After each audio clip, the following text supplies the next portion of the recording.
আসুন এই ভিডিওর বিহাইন্ডেশন আমি কিভাবে কি করলাম। প্রথমে আমি রেডি হয়ে আসলাম ক্যামেরার সামনে। দেখুন আমি এখানে একগোছা ধানের শীষ নিয়ে সুন্দর করে এক জায়গায় বেঁধেছি। বেঁধে নিয়ে এই ধানের শীষ আমি বারবার আমার মুখের সামনে ধরে সুন্দর করে একটি শ্যুট নিচ্ছি। এভাবে আমি বারবার এই ধানের শীষ মুখের সামনে নিয়ে বারবার ক্যামেরার সামনে আমি ভিডিও করার চেষ্টা করছি। নতুন ধানের উৎসব, সবার ঘরে ঘরেই উঠেছে নতুন ধান। এরপর আমি হাতে চিরা নিলাম, এরপর নিব খই।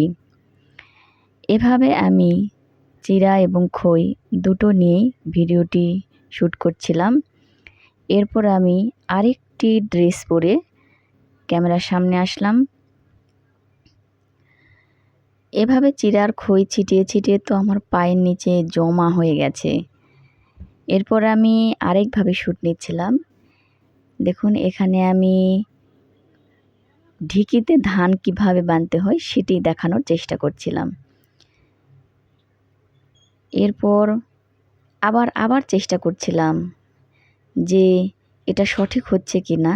বারবার চেষ্টা করার পরই কিন্তু একটি ভিডিও তৈরি করা যায়। এভাবে বারবার চেষ্টা করছি, একবার এপাশ থেকে একবার ওপাশ থেকে, দেখছি কোনটা বেশি ভালো হয়। আবারও মুখের সামনে আমি ধানের শীষ ধরলাম, কেননা এই ভিডিওতে বারবার শুধু ধানের শীষ নিয়েই ভিডিওটি শ্যুট করা হয়েছে। এভাবে বারবার মুখের সামনে যখন আমি ধানের শীষ নিয়ে ভিডিও করছিলাম, একসময় এই ধানের শীষটি আমার নাকের ভিতর ঢুকে যাচ্ছিল।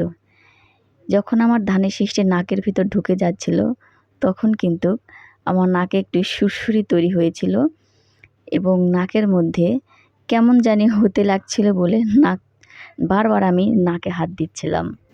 তা তো ভিডিওতে অবশ্যই দেখতে পাচ্ছেন, বারবার আমি আমার নাকে হাত দিচ্ছিলাম। এরপর ভাবছিলাম আবার কিভাবে আমি নতুন করে একটি শ্যুট নিতে পারি। আবারও আমি ধানের শীষ নিয়ে ক্যামেরার সামনে